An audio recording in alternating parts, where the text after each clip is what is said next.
Welcome to The Path. This podcast is a production of the men's ministry of First Baptist Church in Hendersonville, Tennessee.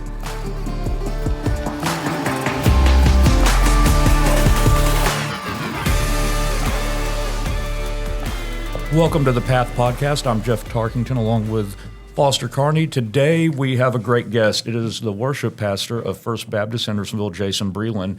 And I'm really excited about this. We just wrapped up probably his busiest time of year where we had Christmas in the Ville, which is a multi-night production for Christmas time, of course, and very busy. They spend quite a bit of time, which you'll get into, on preparing for that. And it's always a hit throughout our community. So thank you so much for taking the time to do this, and I'm excited just to hear about your life and everything else.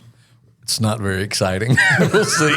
We'll see how excited you are after. Thank you for having me. I'm glad to be here. Well, you're up in front of the church for multiple services every Sunday, but a lot of people just don't get to know you and know about you, and I think this is a great way for people that go to church here or don't go to church here to just learn about you, and more so than the 30 minutes or so that you're up in front of the church every Sunday? Yeah, when I just tell them to stand up and sit down. And yes, they see me doing the same thing every week. Where like Chesser, you learn about him throughout his sermons, but you don't get the opportunity for that quite as much. You get a little bit, and you get to have your family up there with you some, because I've seen your son up there some. And talked to him when I was doing security one day. So, but man, thanks for taking the time to do this. I really appreciate it. But just to get started, we like to get a little bit of this, what you grew up like, where you grew up. I know music, I guess, has been a part of your life forever. Yeah, absolutely. So I grew up in a pastor's home. My dad was a minister of music at a large church in Mobile, Alabama. That's where I grew up. So, and have two brothers, older brother John, younger brother Jeremy, and we probably a pretty normal existence, probably like my kids now, because my dad was a minister of music in a church. So we lived at the church. I don't remember a lot of that because I was really small, because when I was 1 year old, my dad made a decision to kind of step out and take a group. He had a college and career group called the Varsity that was an ensemble, singers, band. They would travel on the weekends and be back for Sunday morning church. And he really felt like the Lord was calling him to take that group and form something similar and go on the road full time. This would have been in summer of 71. And so that's when our world changed, because my dad started a career full time on the road. So I didn't see my dad but once or twice a month. And they were on the road all the time. The group was called Truth. And I talked to my dad every night, on the phone. So my mom had the burden and the blessing of three boys at home, basically to raise.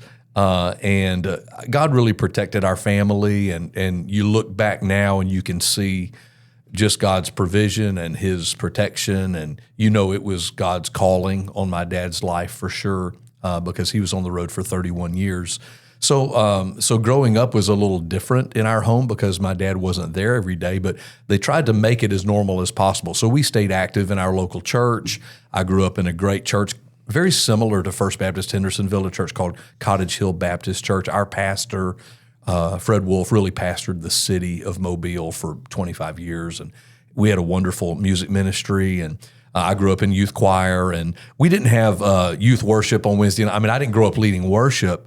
I sang some solos in church. I grew up playing piano, and I knew that music was going to be a part of my life. My parents made all of us take musical instruments, so we all had to take piano for 5 years. And I think my brothers just counted down from when that 5 years would end, so they would not have to take another lesson.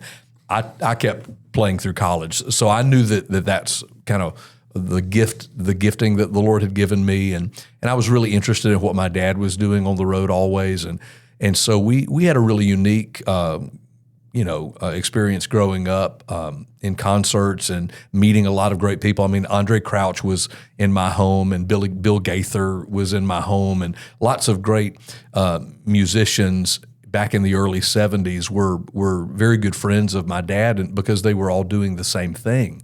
in those early years of contemporary Christian music and introducing a new style of music to the church, to the Deep South. And so, but I grew up, in a as normal a home as you can imagine. I was tortured by my older brother, for sure. My younger brother and I are very close. John is a pastor now, my older brother, in Mobile, and my parents attend his church. Jeremy works for Dave Ramsey, so he lives here in Franklin, and so we get to see them ever so often. But anyway, so that's it. Most people don't know. This is kind of interesting. I went to an all-boys military school.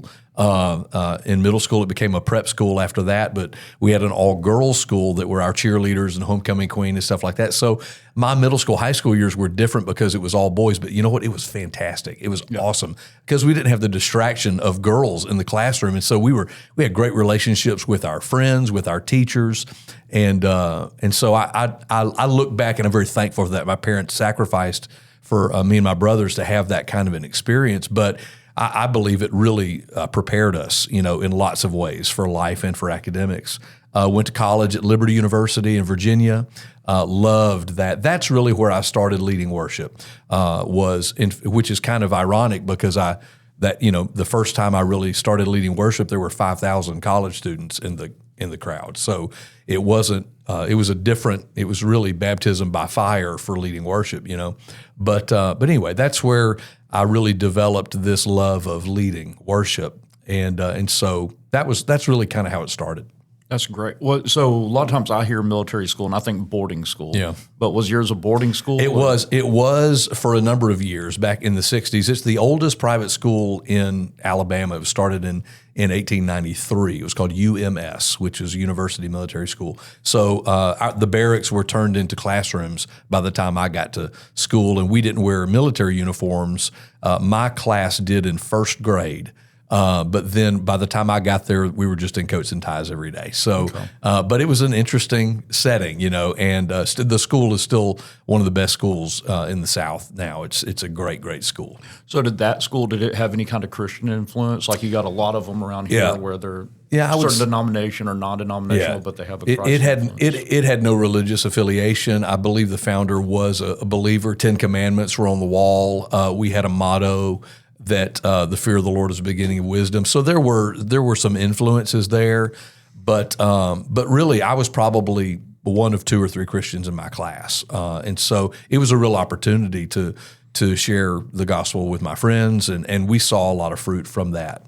So grateful for that. So growing up, you mentioned your dad was on the road. How out of a year, how many dates?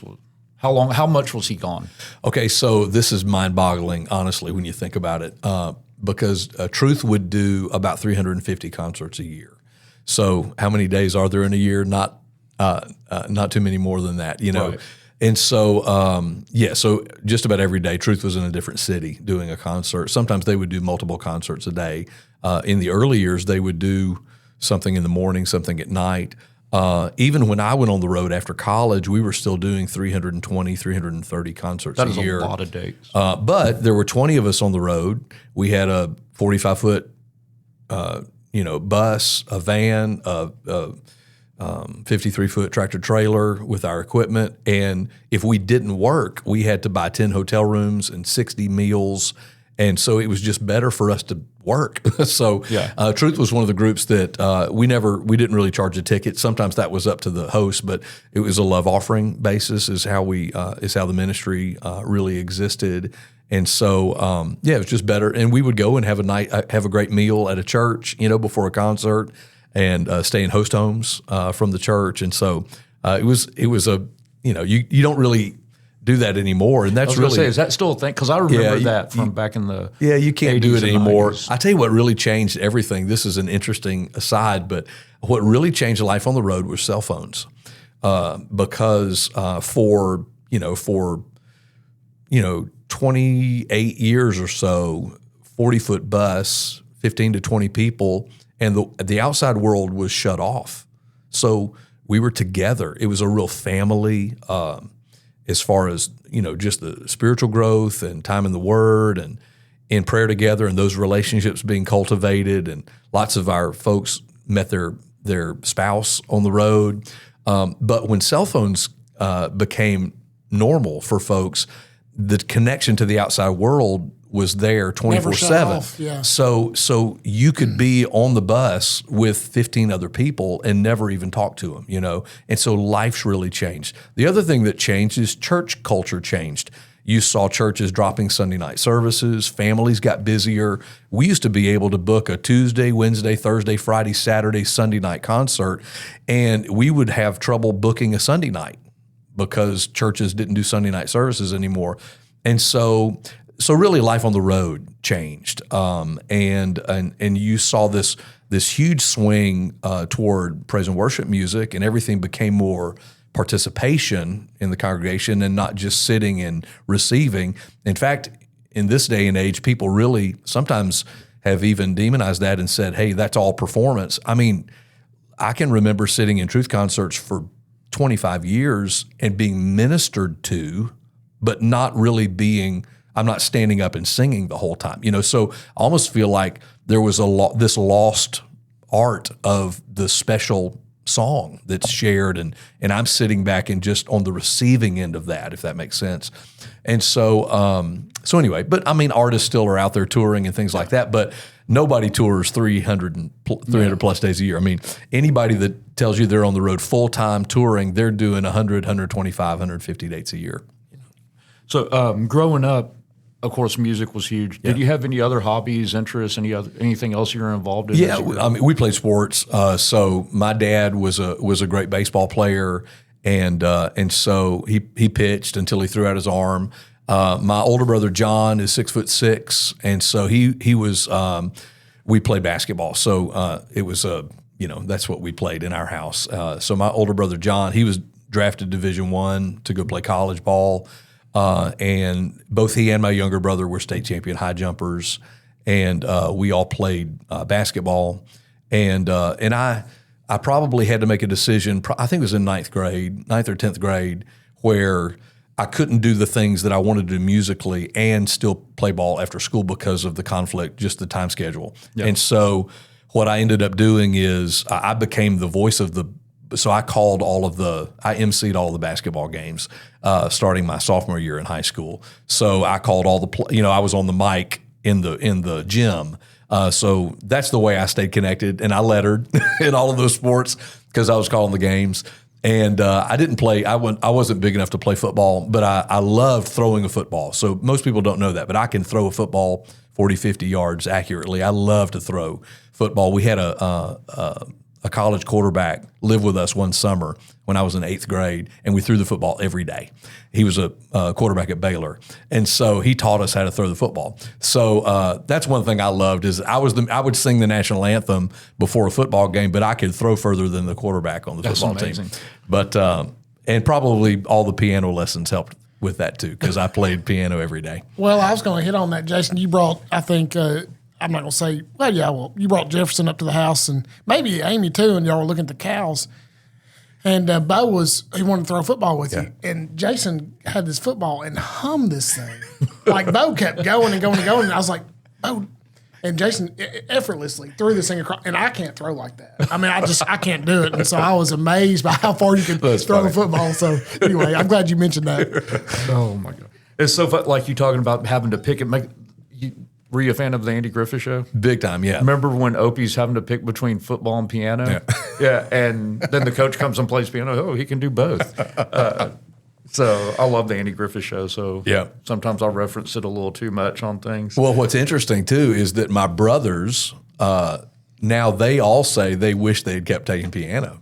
So, that when you love music and you grow up around it, which we did, and that was a great thing about all the people that we interacted with on the road. There were great athletes that were great musicians, our technical guys and stuff like that. So, and you see that even in music today. You see a lot of the guys that are out there touring and stuff.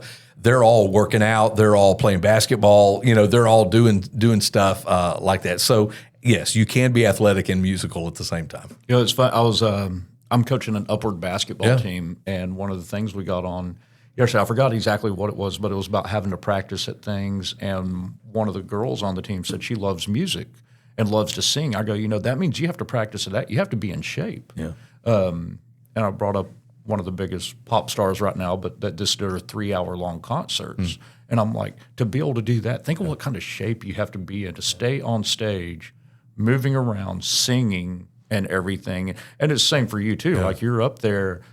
If you're not in some kind of decent shape, you're going to get out of breath while you're trying to sing a song. I mean, well, and the voices of the vocal cords, that's a muscle also. And so you do have to. And I believe there is a direct correlation to your, physical health and strength and stamina in order to be able to continue to do what we do, And I've been blessed. I don't get sick a lot, I don't lose my voice a lot, and I'm grateful for that. But yeah, it does. It takes a lot of that. You think about those brass players and stuff like that that are blowing like that for so long, and I have to be conscious of that in an intense time like Christmas in the Ville, because we're all of these long rehearsals and then performances. You have to be careful, how much you're asking of people as well. Even choir members, think about how long they have to stand. In my book, I have written down choir sit, because I know I've got to give them breaks as well. Because I don't know if you've ever seen anybody lock their knees and faint, but that happens when you stand for too long, or it's too warm, or you're too close to the person next to you. period of time. So I do some stuff like an honor guard stuff where we have standing attention, and we'll do like 15-minute rotations sometimes. And that 15 minutes sometimes is the longest 15 minutes you can imagine when you're standing and kind of locked in and everything. And it makes for a great blooper video if you actually you just don't want to be catch the guy. somebody losing it. Man, I sang in the choir at Gallatin High School when I was there. And I'm so glad to know that. Thank you. No, I'll never do it again. The Lord will have to change. But and I sang some solos back in the day. But anyway, this is good. No, it's not good. Are you going to do one now? No, I'm not. But no. But our choir teacher he would tell us stories of people falling out just where they locked their knees, and so I was always like trying to bend my knees a little bit. Super self-conscious about it. Yeah. Oh, that's great. So you have your time. How many instruments can you play, by the way? Okay, good question. So piano was my main instrument, and so I had a guitar, and I took some guitar lessons. But I would say piano was my main instrument, and my voice, and when I got into college and started leading worship, a lot of guys lead from instruments, but I always found myself in a situation where there were great instrumentalists, and so giving them an opportunity, so I always ended up working with musicians instead of trying to carry the load by myself. My wife, Amy, is a great pianist and a great singer, but I'm thankful that the Lord always brought people around me who were better than me. I can read notes on the page, but guys that have the gift of just improvisation and playing without music and just by ear and stuff, I don't have that gift, but I have a great appreciation for it, and I love to give opportunity to other people.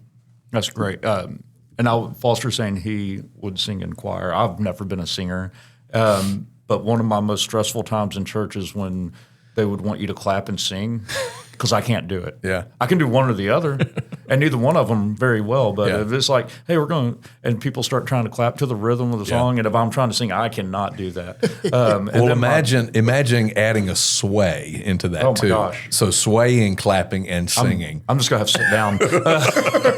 But then my daughter, it's actually her birthday today. She turned 20. Happy birthday, Emily. She was in select chorus all 4 years at Hendersonville High School. She's taught herself play piano, taught herself play guitar, and does it all the time. And I'm like, I don't know how you do this because it makes no sense to me. And I love music, love listening to it, in all different types. But I'm fascinated by that when people can like play by ear, and I'm like, how do you do that? It is. You have to believe that that's just a God-given gift. I mean, that. Because obviously all of those gifts come from Him and how creative He is, and He's just given that gift to people, and I love that. I had a gentleman leave me a voicemail this week. He just retired, and obviously in his late 60s, early 70s, and he left me a message this week and said, "Hey, I have always wanted to take piano lessons. Can you please point me in the right direction?" And I just think that's great, that somebody even later in life said, I've always wanted to, but I just never have. But now that I've got the time, I want to learn how to play. That's great. So as you go on to college, you go to Liberty. Yep. And I think while you're there, you meet your wife. Yes. So what was life at Liberty like, and meeting your wife, dating her, and how did all that progress? So I'm 4 years older than Amy. So we went to the same college. We sang in the same singing group in college, but never together. So she went to school with my younger brother and his wife. And so I graduated and was visiting Jeremy up there fall semester after graduation, and Amy was a freshman. And we went to an event one night, and I saw her. And if you have seen my wife or know Amy, you know she makes the first impression is fantastic. And so I was enamored when I saw her for the first time. Her smile. And so I asked my sister-in-law about her and found out that she sang and all that kind of stuff. So she would say that I stalked her for 2.5 years. I was just curious, but she turned me down 3 times I asked her out on dates for three different times. She finally said yes. And so our first date was New Year's Day in 1994. And we got engaged 3 months later and got married the next January 7. Because I was on the road full time and she was in college. So this is interesting. We calculated it on our wedding day. We had actually only seen each other 27 times from the first time we saw each other until our wedding day. Wow, that's not many. Nope, not many times. We talked on the phone. I had a beeper. She had a beeper. Mm-hmm. We didn't have cell phones. Have to use pay phones, or if I was in a host home or in a hotel. And and she comes from a great family. She's very musical, and it's funny because she went home for fall break, and she had still not gone out on a date with me, and we were in Augusta, Georgia, at Warren Baptist is the name of the church. It's a great church, and I was doing the concert that night. My dad was not with us, so I was doing all the talking, and I walked out on stage, and I looked out in the crowd. It's a packed crowd. And right by the soundboard, I saw Amy sitting there in the audience, and all I knew is she was a student at Liberty, and I punched the girl next to me, Karen Fairchild. She's in the group Little Big Town. Karen's got dark hair. Karen was standing next to me on the vocal line, and I said, "Karen, that's the girl that I've been telling you guys about. She's right there by the soundboard." I found out after the concert that she's from Augusta. She lived in Augusta. Her parents had picked her up from the airport from fall break, and she had just come home that morning.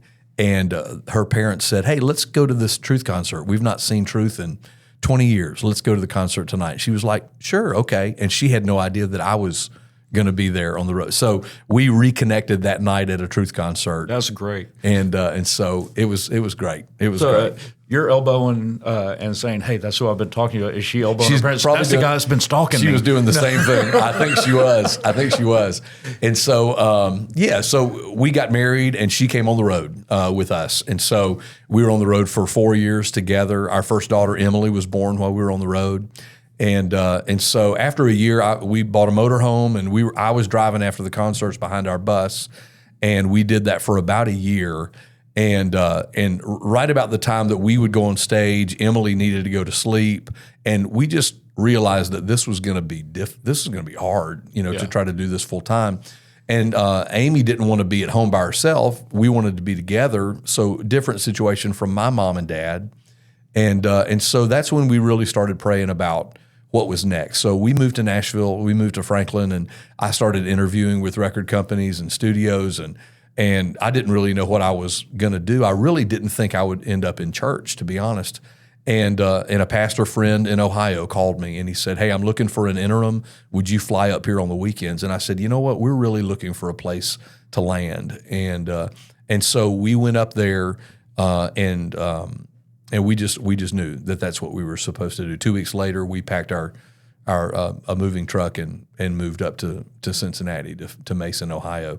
And that's when we really started our journey in church ministry. And I'm just so thankful for that, for the door that the Lord opened. And he really took a chance on us. I mean, I had a lot of experience in one area, but serving, and I mean, I can remember like it was yesterday, sitting in my office, and on the other side of the wall was the choir, and they were in there waiting for me for rehearsal. And I was absolutely scared to death. I mean, I'd sung in front of tens of thousands of people, hundreds of thousands of people for the last 6 years. But the idea of going in front of those people for an hour and it was all on me, and I'd never done a choir rehearsal before. And it took about 10 minutes for me to realize that was probably going to be the most fun of my job, because they were awesome and they love to sing, love to worship. And so I'm so thankful that I've been serving in churches now since that was in '98. I'm so thankful that the churches that I've served in, we've had choirs. That's been a part of the formula. And so, so we love, and it was really different. I like to say this, that for 6 years I was on the road singing the same songs every night in front of different people. And now in church ministry, I'm singing different songs every week in front of the same people. And so it's a real shift in how we plan and how we minister. And but I just couldn't believe how hard I didn't when I would look at the choir and we would ask for volunteers and things like that. I thought, man, do these people even have jobs? I thought they're always at the church. Like, I couldn't believe how committed these volunteers, these church members were. It just gave me this appreciation for those people that serve and volunteer at church. Just amazing. And how important the church is to a family. Yeah, you get married and you're on the road. You and your wife are on the road together. Yeah. How did that help lay a foundation for your marriage? Because it's just y'all too. I mean, I know you have a big group you're going with, but then you have the motorhome you're falling behind and everything. Did that help lay a foundation for y'all's marriage? Well, I would say yes, is what I would say. In some ways, I would say that our courting year, we never saw each other. We just talked on the phone. Then we get married, we go on a honeymoon, and then we get on a bus, and now we're together 24 hours a day, every day. That's a big learning curve. So that's really, really different, mm-hmm. And so, so we learned the hard way, but if you know Amy, you also realize how sweet she is. I probably got the better end of that deal, for sure. And so I'm very blessed, because I think the Lord gave me a helpmate that would understand the dynamics of all of that, and so it was. I'm very grateful. I look back and think, not a lot of people could have done that, but Amy had a real missionary spirit about life and about her calling to ministry. She thought early on that she would be called into ministry, and she didn't know in what capacity necessarily. And so I think the Lord, helped us discover all of that together. And then when we started our journey in local church ministry, it was new for both of us, and we moved away from family. We were in Ohio, in an apartment with 2 little girls, and that church became our family. I mean, we had, grandparents that were in the church that really stepped in and became grandparent figures to our kids, and I mean, they took care of us, from clothes to diapers to, you name it. So I think we learned a lot in those years on the road, but we also got to experience, I think you get an appreciation. We got to travel, I mean, the podcast isn't long enough to tell the stories of missions trips and concerts and we'll do another episode. Yeah, there's so many life experiences that you have, that are all crammed into these years on the road, and you kind of look back and go, man, did we actually just do that? That's crazy. But it's a chapter that we're very grateful for. Yeah, I kind of forgot to ask this, but sometimes we look at ministers and think, oh, they were just born a Christian. We know that's not true. But when did you accept Christ? That's a great question. So like I said, I was raised in a Christian home. And so I grew up, in a great church family, in a great, my immediate family, believers. So I actually, my Truth Concerts, a part of the concert, every night my dad gave a gospel invitation. And so folks would come forward, we'd have an invitation, people come off the stage, pray with folks making decisions. And so I grew up in concerts hearing my dad share the gospel. And so I was actually saved in a Truth Concert in Mobile when I was 7 years old. And so I remember it. Memories are kind of vague, but I can remember the night. It was kind of in a gymatorium. I remember walking forward and kneeling and understanding what my dad was saying. I'd heard him say it 100 times, but that that night it made an impression on my heart. I was convicted of my own sin, and the Holy Spirit just started a work in my life. And so I was saved in a truth concert, baptized on Easter Sunday morning with my older brother, John. He and I were both baptized together. And then when I was 15 at a youth camp, I really sensed a call to ministry. So I surrendered my life when I was 15 to whatever the Lord wanted to do. We would say back in those days, you say, I surrendered my life to full-time Christian service, whatever that meant. Just putting a yes on the table. I knew I probably wasn't going to have, a normal 9-to-5 job, that it was going to be something in ministry, probably using music. And so at that point, I just began to listen. I actually started working in a little Presbyterian church when I was 16, leading worship at that church, and just trying to cut my teeth and plug in wherever I could, and learn. But really, college and life on the road is really what prepared me, more than anything else. It's something I ask everybody that says when they were saved at a young age, did you ever have any doubts as you're, in your teen years or anything? But you said you felt the call to ministry at 15, so you might not have, but a lot of guys do, especially when they get saved very young. They hit those teenage years and become kind of rebellious sometimes and start to have some doubts. Was that ever? No, I wouldn't say so. I wouldn't say that was the case. And I would say that both me and my younger brother would say we watched our older brother make all of those mistakes, and we were like, we're never going to do that, So, and John's a pastor now, but he would admit the same thing. But I do think that the Lord gave us a front row seat to watching our older brother probably make some decisions that he would tell you were not good decisions that he made, rebellious years, those kinds of things. And I think the Lord protected us, from that. And I'm grateful for that. I also think it makes a lot of, church makes a big difference. I think where you go to college, if you go to college, makes a big difference. And so I was raised in a great church, in a great family. I went to the largest Christian university in the country, and whether or not you like or love Dr. Falwell, which I love him, we were 3 days a week, we were in chapel just being poured into, by some of the greatest teachers and preachers in the country. Classroom settings, we're praying on our hallway in dorm life, and the rules on campus were very similar to the rules I had growing up at home. Did you have to wear a tie? Yeah, I wore a tie. Is that still the every case day. at Liberty? No, not anymore. But it was when I was there. But so I think those boundaries, those guardrails, help you because you may not be that smart, but if it's a rule, you're going to be. I don't want the consequence of breaking that rule. I don't get in trouble, and so those things help protect you, I think, a little bit as well. Yeah, when you mentioned y'all came off the road, you went into full-time ministry. Yeah. How is the balance of being a full-time minister? Especially early on, you're a full-time minister, brand new thing for you. Yeah. You're a husband and you're a father. How did that work? Being able to balance all that. I would say, I would just have to really give my wife most of the credit with that, because I'm pretty focused, and I grew up in a situation where my dad was on 24/7. He never took a break from ministry. And so for me, I had a great example because I had a great dad, but as far as turning it off when you come home, I didn't have that, So the balance of home life and work life was non-existent, for us.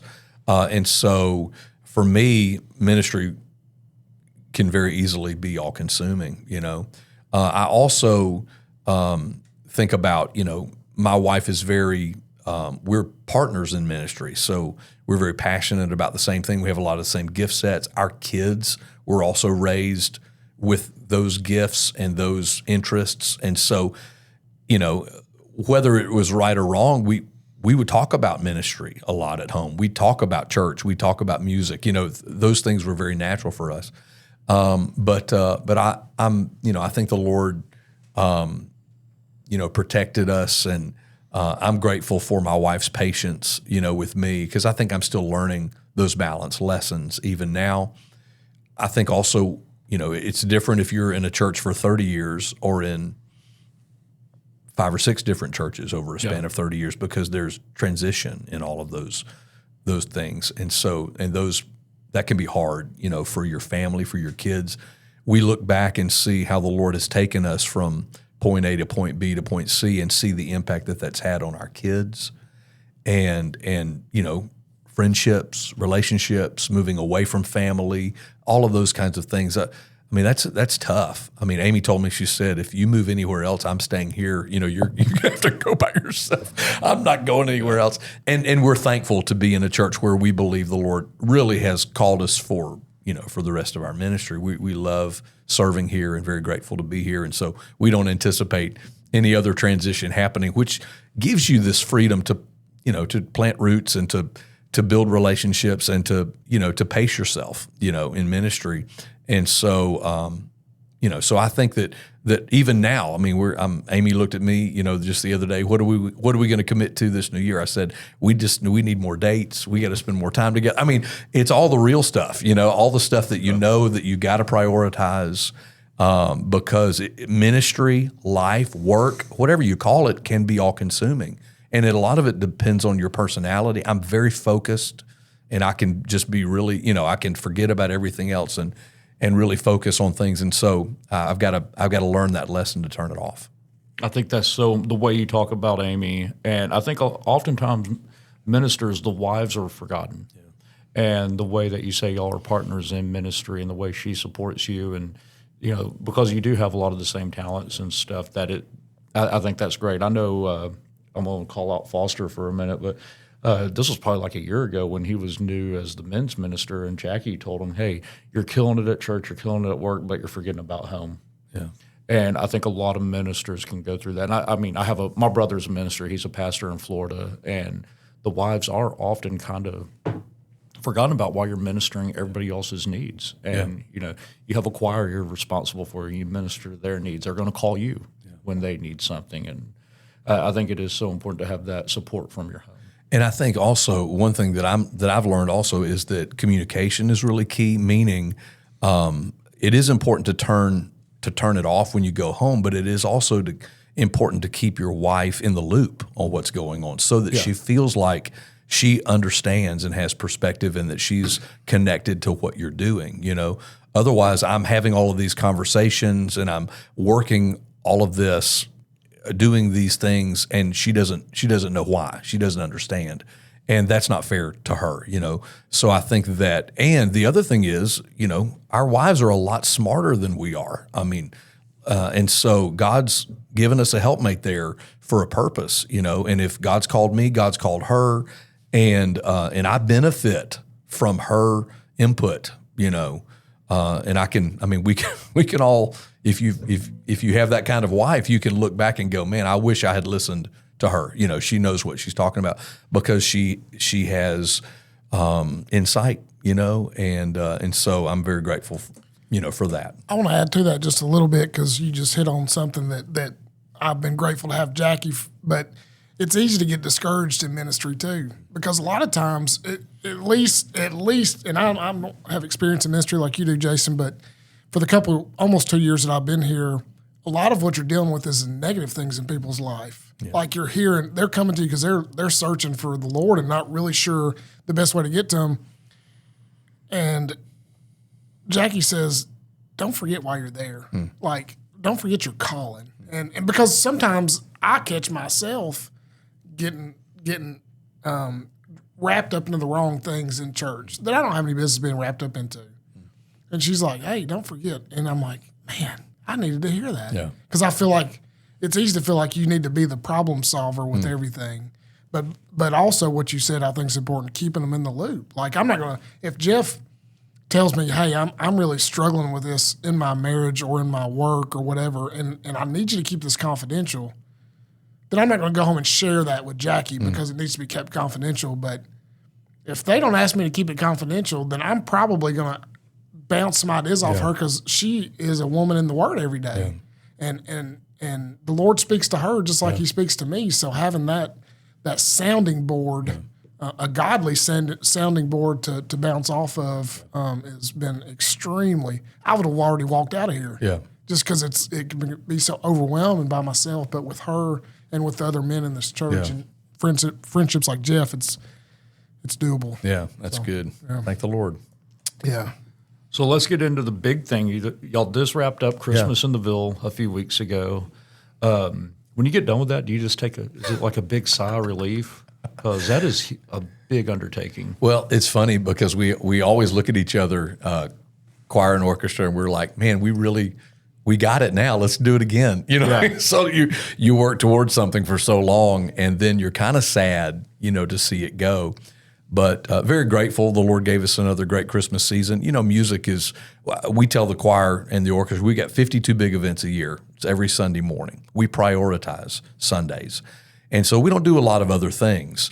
But music is a great way to invite people into church that maybe wouldn't come on a Sunday morning. And so events like Christmas in the Ville, or if we choose to do something else, it is a great front door for folks, and each night, that's why I intentionally ask folks who's a guest tonight, and it's surprising, 30, 40% every night are not from our church.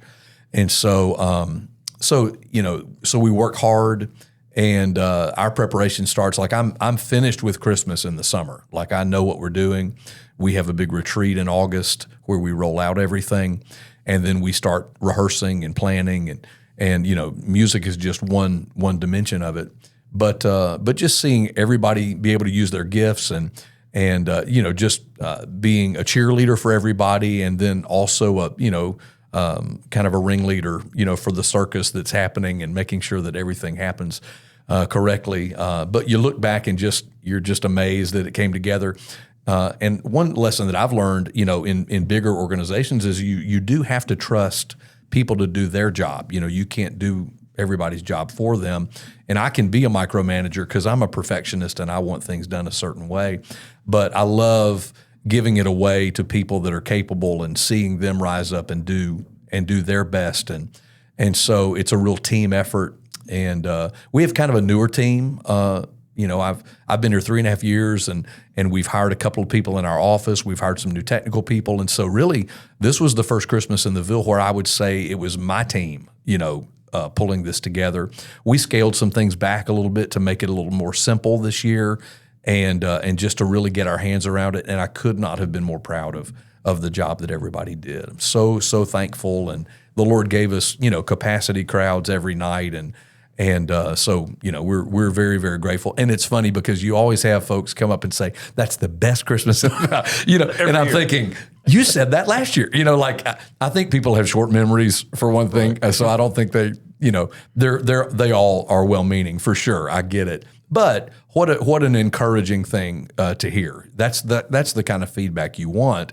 Is that, hey, you know what? I don't know that I've ever enjoyed anything more than I enjoyed this tonight. That's great. That's what I want. That's what I want people to hear. And I just think we really emphasize the gospel story. And we do every year, but I don't know, this year it clicked in a few ways that I think was really special.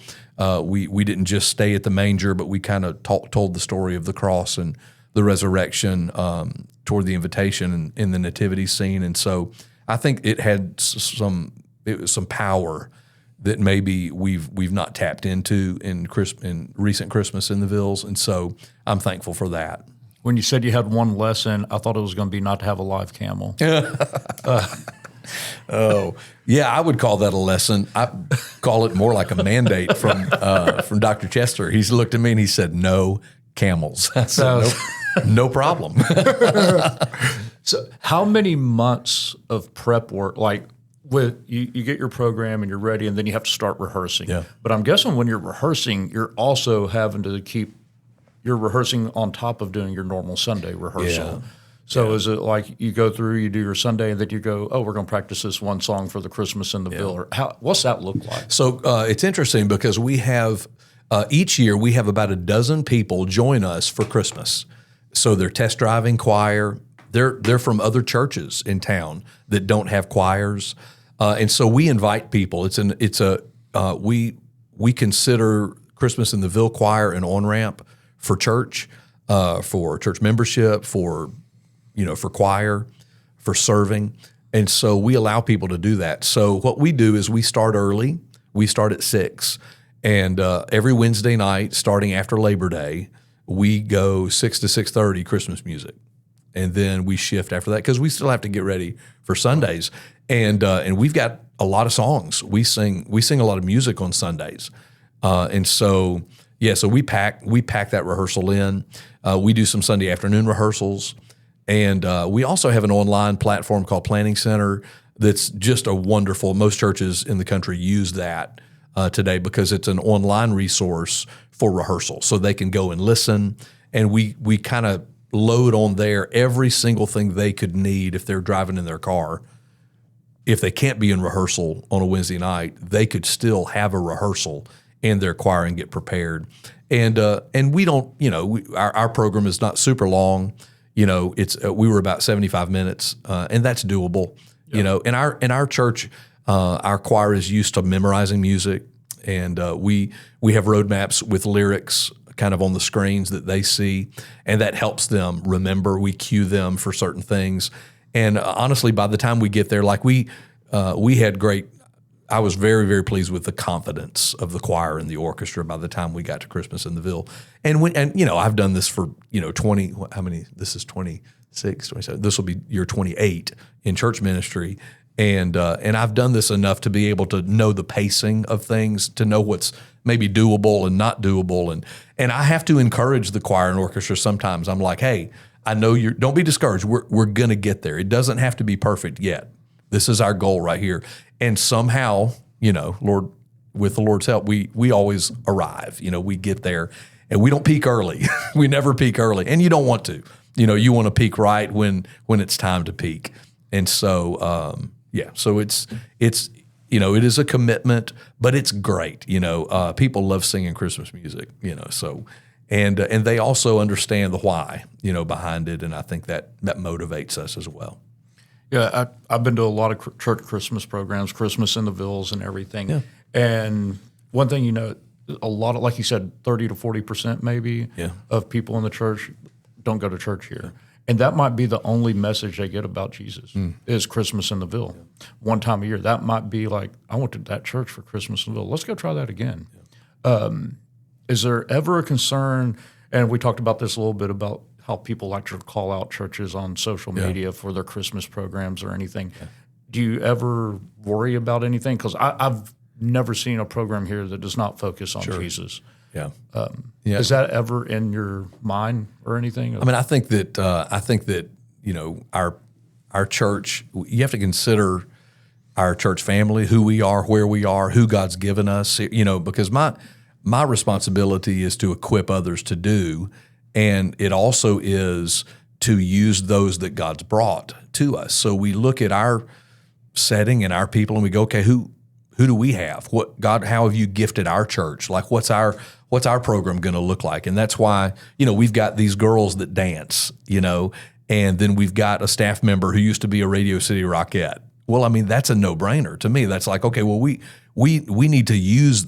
This is something that's very unique to us, that can be a calling card, for these girls, to offer, to use their dancing gifts and whatever the creative, thing is. Do we have to call that movement? No, we call it dancing. Okay.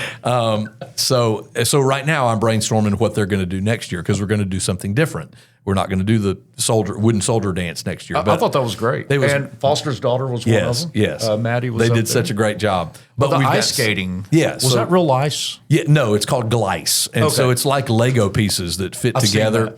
Yeah, and we've wanted to do that for a couple of years, just haven't really had the right timing to do it. But this year we wanted to pull the trigger on that. So I do think that it's. I think a surprise is good, something that's out of the ordinary, something that people aren't expecting. Breaking out some Forrest Frank. I think, anything to hook, I think is good, because people want to have a good time. They want to be entertained, and I don't think at Christmas there's anything wrong with that, because it's a season of celebration and joy, and I do. But we need to be really intentional about the message, and I think that I take that cue from our pastor. Because I think that's what he would want the event to be all about. And so I think we strike a pretty good balance here. again, we're in Hendersonville, Tennessee.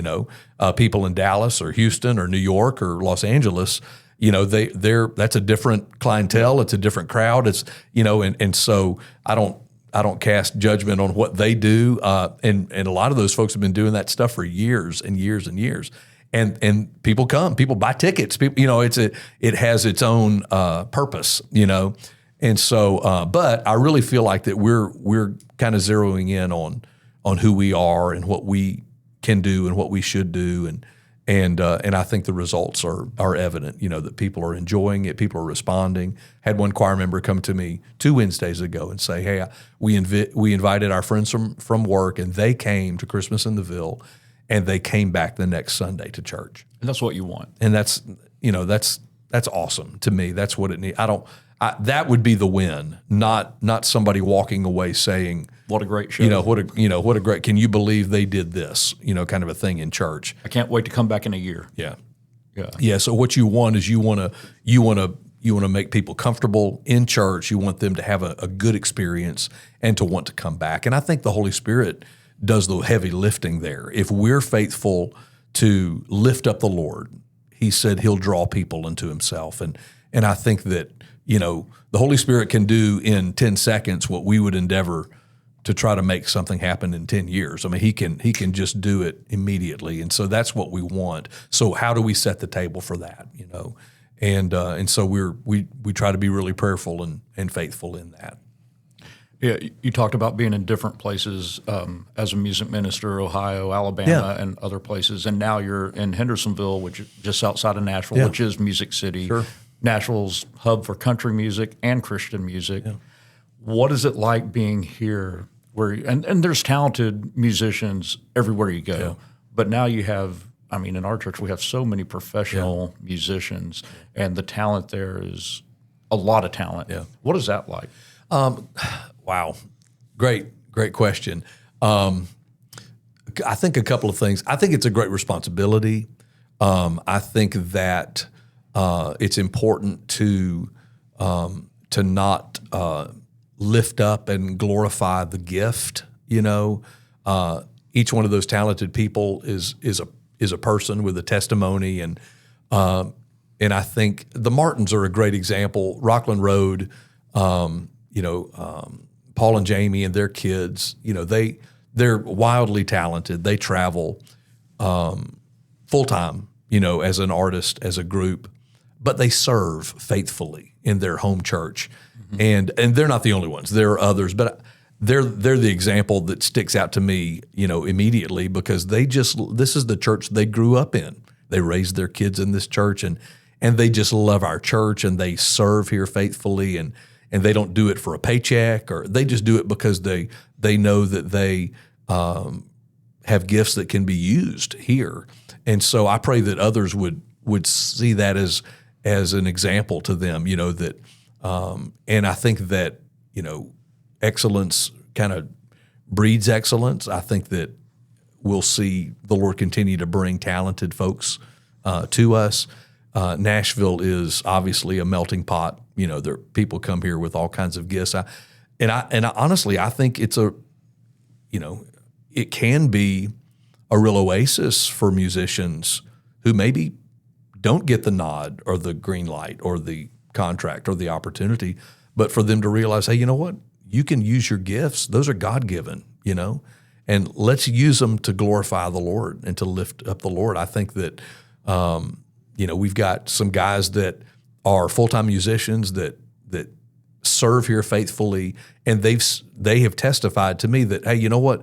After I started serving here, the Lord really started opening doors, and I'm getting work now in studios, and I'm getting gigs now, and they directly connect that back to choices that they made to serve here, because it was connections that they made while they were here at church and doors that God opened for them. And so I think that's awesome. I love that. And again, y'all pray for me, because my responsibility is to manage and balance all of that, and so we just never want it to be about performance. But we want to be excellent, My philosophy is allowing anybody in our ministry to rise to their highest level of participation. So I've got some people, all they'll ever do is sing in the choir. Holding a microphone would scare them to death, But we've got very talented people, and I want us to be able to call those people out and let them use their gifts. That serves, in the next gen too. I mean, one of the most rewarding things that Amy and I have done through our years of ministry, is looking at a mom and dad and saying, hey, you know what? Your child is very talented. They've got a real gift. It's a gift you need to invest in. And the parents go, I had no idea. Like nobody's musical in our family. We don't know, but being able to walk alongside families in early years and to see them and those kids develop those gifts, and they may not become professional musicians, but they're gonna be able to use their gift for the rest of their life, right. In church. But some of them do become professional musicians, or we end up 15 years later hiring them on staff, because God's called them and they've gone and they've gotten prepared for that. So that's the full circle blessing of seeing those kids raised in an environment where they're encouraged in their gifts. You being in the contemporary Christian world as long as you have your dad being in there, kind of a forefather of it, really. What's the change you've seen? Because it seems like this in the past few years, there's been a big change where it's much more popular. Like I mentioned Forrest Frank earlier, but he had a #1 song on Apple Music, and you used to not see that for Christian artists. And I remember back in the 90s, I guess 80s, you go Petra. DC Talk was big in the 90s, and some of them are still around doing stuff. And now you got a lot of them that this non-Christian people know because their songs have caught on. What change have you seen? Is social media the reason for that, or I think you can't ignore the transition with technology and digital media and social media and just streaming, and because that it really is a totally different world. There was point of sale at my concert, come and buy my CD, and Christian radio, and then you go to the Christian bookstore or the record store and try to buy something, but if you go to a secular record store, there's this one little corner of Christian music, maybe, where you can maybe find something. And of course, all of that has changed now. I went to college with the DC Talk guys, and I remember when their first record came out, it was called DC Talk with Heaven Bound on it, and they had just come down here and signed with Forefront, and we were in my dorm room my freshman year, and I had this little CD player with these two little Sony speakers, and we sat in my dorm room, and they played their new CD for me, and we sat there and listened to the whole thing, and now you fast forward, 30 plus years, and you see what Toby is still doing, and how it's so different from what it was back then. The availability of the music, I think, it's not whether it's popular to talk about it or not, I don't know, but things like The Voice and American Idol, and I mean all of these things that have you're seeing Christian music on that, just of these platforms, and it seems like they're getting younger and younger. The artists are, but I do think it all comes back to the heart of the person, and the Lord. I think the Lord exalts the humble, and He humbles those that exalt themselves. And so you just kind of have to sit back and watch and see what the Lord does, And Jefferson is my son, and he's a great musician. He loves music. But CeCe Winans is one of his favorite artists. And you just look back and go, what? This career swing that even CeCe has had in the last 5 or 6 years, and just this how the Lord has given her this other wave later in life of influence and ministry that can hardly even compare. And Bibi and CeCe were huge artists, and CeCe had great success. But you look today at what's happening, but how she's stewarding that so well, and she always has.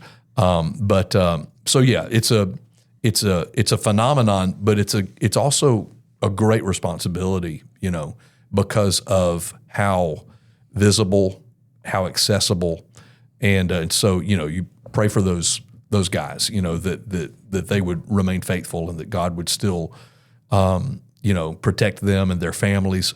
but the crossover is amazing. Yeah. You know, when you think about Brandon Lake and all of these other artists and that God has just opened doors for, and I guess that's the key. If it's God opening the door, you know. I've tried to push doors open before, you know, and I've always prayed, Lord, you open it or keep it shut so that I can't, you know, on my own. And so, you know, I think we'll step back and see how God's used music, you know, and He always does. He's the giver of it. You know, He gave all the gifts. And so it's interesting to see how He's used music, and I've seen it overseas. Music is an international language. It tears down all of these walls, you know, even in another language, you know. And when we go overseas, we always learned our music in another language, but it just is this universal language that translates and crosses all of these denominational, linguistic, cultural barriers. Music is that one common language that we can connect in. You know, Pastor tells a story of being on the Sea of Galilee with this church group from another country and but music is what worship united them in that moment. And I believe, and I'll end that with this, that, you know, if we truly are worshiping, if the Lord is being exalted, you can't remove the Holy Spirit from that equation and the ministry that the Lord wants to do. And you take your hands off at that point and go, Lord, you work. And I think only heaven reveals, you know, what really happens in those situations and how God uses those moments. So I'm grateful we get a taste of heaven every week here at church. Yeah, I think it's funny. Music does so much. Yeah. I mean, not just in the Christian world, but everything. Like you have the state song to music to learn all the states in alphabetical order, and then the songs you learn in church growing up. And I was trying to remember one of them this past Sunday, and I don't know if you get to go to a Sunday school class because you're busy on Sundays. I'm in all three worship services in the sanctuary. So it was the last part of Sermon on the Mount, and you have about building your house on the rock or on the sand. And I was trying to remember that song as a kid, as church, about the water will wash away and all the hand motions. I couldn't remember it. But then this, like the newer ones, like Forrest Frank has a song, "The Rock" with Crowder. Yeah. And on the single album cover is the verses that our lesson was over. And I was able to read lyrics from that song in our lesson. Mm. And, you know, you think of these guys that are doing really big now, and, you know, we are human and we are sinners, and you hope, you know, they're going to be, if they're having this big a reach, they're going to be attacked. Yeah. Their target. And, you hope they're able to withstand that because you see the ones that aren't. And it has a negative impact on reaching people for Christ. Well, there's a great responsibility that comes with that too. You know, so you know, it's you know, a lot of people desire it, but you have to be ready for it as well. You know, and I look back on my dad's ministry, and he's a hero of mine and my best friend, and my dad really is. You know, he was a pioneer in that world, but he has a saying. He said, "God never called me to be famous. He called me to be faithful." And you know, we've come across a lot of famous people, you know, but let it be said of us that we're not just, you know, that we're faithful in what God's called us to do. That's what's really important. You know, the other part of that lesson this past Sunday, and you probably had, is the people. They will go before God on Judgment Day and say, "Did you not see all these things I was doing in your name and stuff?" And He'll say, "I don't know you."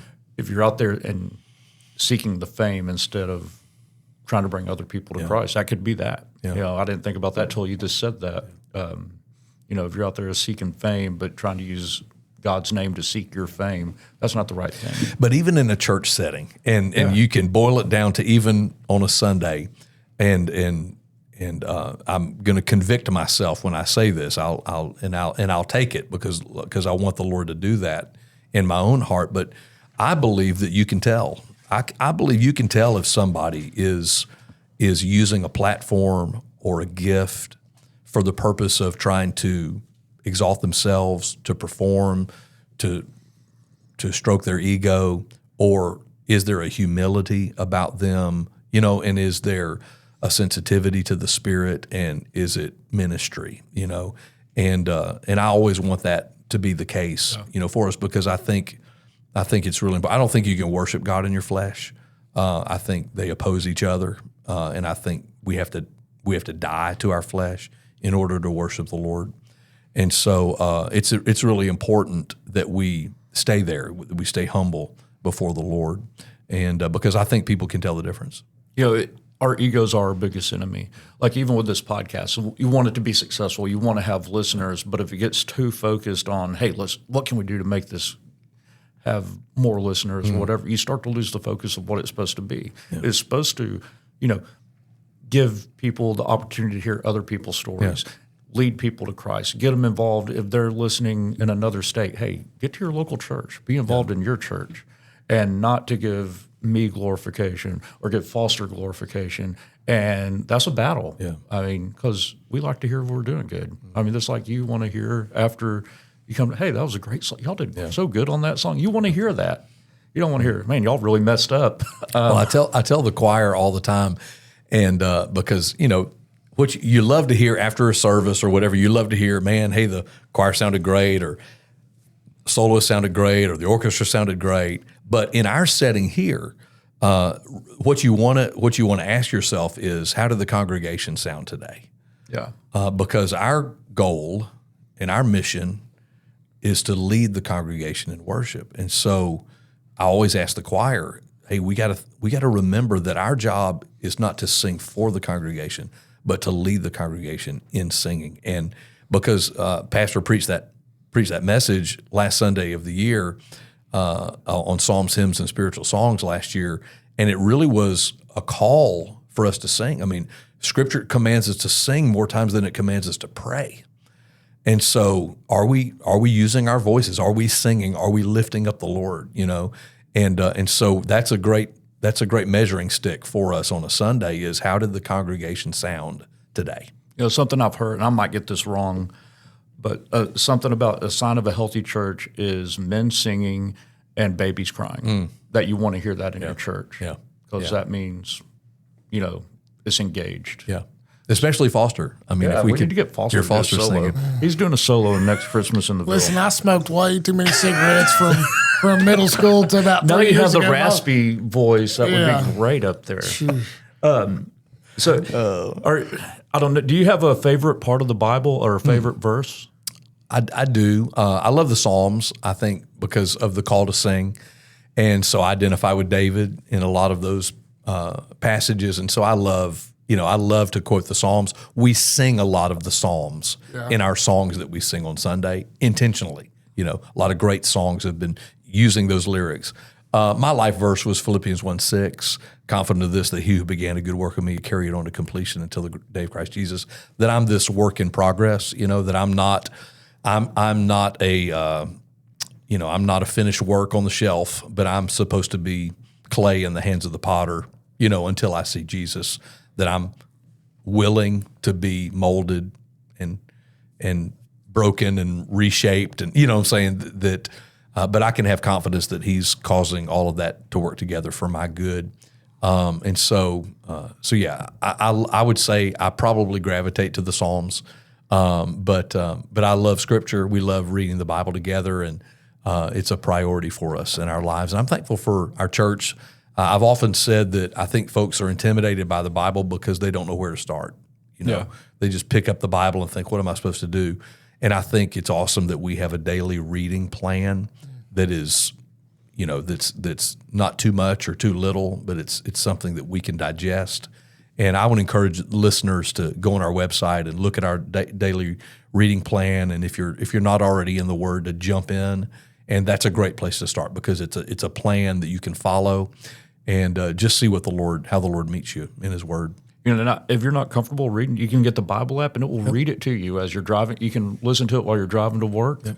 It will read it out loud for you, which is great. Yep. So, another question for you. Yep. Of any genre, it doesn't matter. Do you have a favorite song? Favorite song? Oh, my word. Good night. That is not a fair question. I mean, I can give you mine. I got one. My all-time favorite song is Amarillo by Morning by George Strait. So not a church song, but that is my favorite song. Oh, my gosh. So I was raised, gracious. So I would have to break it down into genres for sure. I've got favorite Christian songs, and I love the music that my dad, introduced. I love truth music. So I have favorite truth songs. Let's see. Oh, good night. It's not fair. It's not a fair question. It's almost it's like you asking me if I have a favorite gun. Depends on what I'm killing. When we ask that, it's always the one that was like I know, gifted that's the most that has no sentimental. value. Yeah, It's yeah. always the sentimental. I will tell you. So recently, one of my favorite songs is a song called "Made for More." Yeah, that's good. That's one of my favorite songs because when I think about songs that I lead. What's one of my favorite songs to lead on a Sunday? And I would say "Made for More" has been one of my favorite new songs to lead. I love the song "Firm Foundation." I think that's a great new song, and so I've always loved that song. But then I'm pretty eclectic. I mean, I grew up listening to Journey and so I've got all this. What's that? Don't Stop Believing. All this great stuff that I love. And I think I love the artists. I love the voices. I love, that kind of stuff. Harry Connick Jr. and I are about the same age, and he's from Mobile, grew up in New Orleans. And I love big band stuff because I love instruments and musicians. And so I've always been a big Harry Connick Jr. fan. So since college, I've loved listening to Harry Connick. We've seen him live several times. And so, yeah. So, I've got all kinds of. It's not a fair question. You can't ask me what my favorite. If you look is. at like my phone, my Apple Music on my phone, there's wide variety of music on there. Yeah. And I'm sure you probably have a wide variety of music you'll listen I do. I love it. And I don't listen to as much because we're saturated with music all the time at church. Jefferson is the one. We got him an Apple Music account, and he loves music. So Jefferson loves Elvis Presley. He loves the Beatles. He loves James Brown. But he also loves Kirk Franklin, and he loves Forrest Frank. He loves DC Talk. He loves Toby Mac. So he's all over the map too. And he'll always say, "Hey, Dad, listen to this song. Y'all need to do this song. You need to do this song." So, and my other kids do the same. They feed me songs all the time. So I can't help it. I'm inundated with music all the time. On a Wednesday night recently, Chester played a song, and it's contemporary. It was not a Christian song, but it was a hit in the 60s. And I'm trying to remember. It's the song "In Every Season, Turn." And it's a direct quote from the Bible. Like, what is that? The Birds? I don't that know. Sang that? But it was a number one song in like 1965. I'm not as old as Dr. And Chester. he goes, "This is the only time I'm going to play this in here." I can sing it. I mean, I know reading it. along with the Bible, and it's like, they didn't write this. Yeah. They plagiarized this from the Bible. But I thought that was great. Do you have a favorite artist? Band or individual? Yeah. Truth, duh. Yeah, Truth. I grew up loving Stephen Curtis Chapman because I think Stephen Curtis is a great songwriter. I love his "Saddle Up Your Horses" song. Yeah, and I think that's my favorite song. If you grew up listening to Christian radio, so you have just kind of a. Or what's the song? It's called "Great Adventure," I think. Yeah, Great Not Adventure. "Saddle Up Your Horses." That's just a line in it. Great event. But I sang a lot of his songs growing up, "Hiding Place" and "His Strength Is Perfect," and a lot of people had "I Will Be Here" sung at their wedding. I would say today, in today's music, I'm still a Toby Mac fan. I mean, I love. I have some songs that hit some newer one, like "Cornerstone." I think that's a great song. And so, in fact, we went to a Good Friday service down in Franklin 3 years ago with my brother, and Jefferson's a huge Toby fan, and we sat down on the next to the back row at the service, and right before the service started, Toby and his family came and sat right behind us, and I told Jefferson, I said, "Jefferson, Toby is sitting right behind us." And I turned around and I said, "Hey, man," and we hadn't seen each other in years, but I said, "I know, I'm sorry to do this to you." I said, "But Jefferson's a huge fan. He'd love to meet you." And he sat there and talked to Jefferson for a long, long time. It was really, really cool. But and there's so many great artists, right now. I was a big Mercy Me fan and a big, Big Daddy Weave fan. I love, guys' voices. The For Him guys were four of our male singers. I forgot all about them. For 5 years. So we helped start For Him in 1991. So lots of great, artists in my life when I look back. And so it's hard to give a favorite, to be honest. In my world, it's hard to do that because I have relationships with a lot of those guys too, and I just love them. So other thing I want, has anyone ever been a mentor to you? And also in that, have you ever mentored anybody? And on both of those accounts, what kind of impact did that have? Yeah, I mean, I would say my dad is probably the greatest mentor in my life, and that's his greatest legacy are the hundreds and hundreds of people that he's mentored in ministry and in music. Because 31 years on the road with Truth, and then he was at the University of Mobile for 23 years. He took over the music department there, and I served on the faculty there with him for 5 years. And so his whole journey has been about mentoring, people. So he would be one of my mentors for sure. I would say Dr. Falwell. My 4 years in college. Just to hear him every week, challenging us, and just daring us to do great and big things for God, and to So I would definitely say that Dr. Falwell was one of those guys for me in college. I have a couple of worship pastors that have been mentors for me through the years that are 10, 15 years older than me, that I modeled ministry after, that I was very influenced by, and that I would, and I'm grateful that I had relationships, with them, so that I could ask, what should I do in this kind of a situation? So there are 3 or 4 guys in ministry, I won't call their name, but people that I would still text today and ask about a certain situation, what I should do. I have had the privilege of mentoring, always, normally it's somebody that was active in the church that I was serving, somebody younger. And I've even questioned why God took us to some places. We spent a couple of years in a church, and I wondered, Lord, why would you unplug us and send us there and then bring us back? And we turn around and look, and I specifically go to the people that the Lord allowed us to connect with and mentor, and see where they are in ministry now, and see that was probably one of the main purposes that the Lord had for us, why we were there, was so that we could interact and influence these 3 people while we were there. And now to see the hundreds that they're influencing 20, 25 years later, So we always need to be aware, and we're influencing people whether or not we even You're mentoring somebody and you have no idea you're mentoring them. And so, but the intentional mentorship is really, really important. And so, and we have that kind of a setup even here. We hope to do more with internships in the years to come, and really focusing on our next gen ministry and calling out high school, college students that maybe have a gifting and feel called to ministry. We hope to see that happen in the coming years here. So we talked about Christmas in the Ville, and we really got a lot of information about you, which I'm so grateful for. What's the next? We have another thing coming up. Yep. What is that? And can you tell us about it? Very different from Christmas in the Ville, but I really like the in the Ville line, and so we're going to use that. And so our next extra event is called Gospel in the Ville, and it's going to be on Sunday night, March the 1st at 6 p.m. And it's a concert. It'll feature choir and orchestra and some special guests. Jimmy Fortune is going to be with us that night, and Dwayne Allen from the Oak Ridge Boys will be with us, and Gene McDonald. Gene was the bass for the Florida Boys for 20 years, and he travels with Gaither now. And he's a member of our church. All those guys are in our church. Little bitty guy, right? Yeah. Big voice, big voice. And so it's going to be kind of a Southern gospel flavor that night, but a lot of fun. And so we've already started the music for it. So I think it'll be a great night. Anybody that comes is going to enjoy it. And those are great songs. They have great lyrics.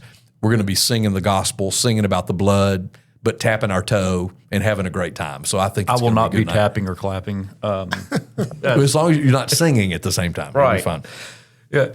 Thank you so much for being here with us today. As somebody that has no musical ability at all, I'm just grateful that you're here. I'm grateful that you're serving this church and the impact that you're having, not just on the people in this church, but the entire community with events like Christmas in the Ville, Gospel in the Ville, and what that does for the entire community around us. It is a great benefit. Thank you. And I think you're doing a great job. Thank you. I can't remember, how long have you been here now? 3.5 years. 3.5 years. 3.5 years. And it's been great. It's been you. a great 3.5 Well, years. we're very blessed to be here. This is a great church, and we're humbled and honored to serve. And I'm just grateful because the Lord, I couldn't do any of this by myself. The Lord has brought an army of people that have gifts, and it's so fun to see them use those gifts every single week. And so, yeah, it's a blessing. Well, I know we all have stuff we have to do. But Foster, do you have anything else?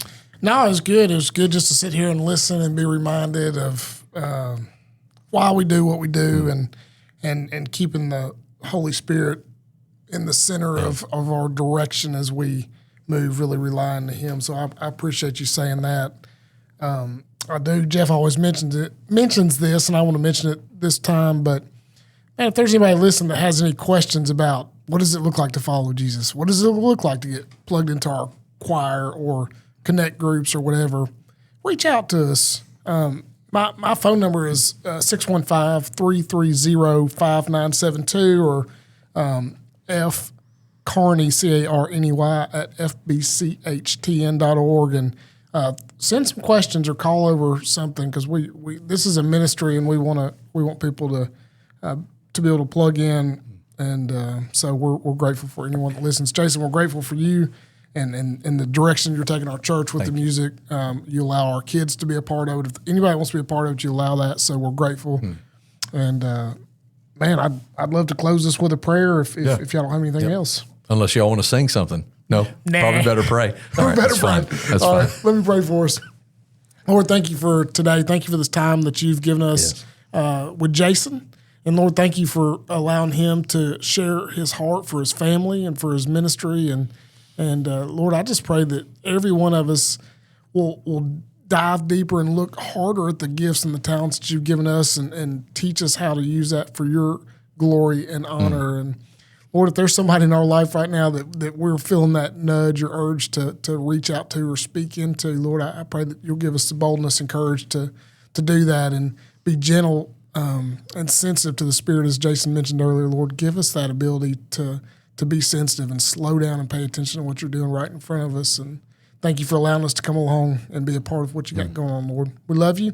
Thank you for all you do. In Jesus' name we pray. Amen. Amen.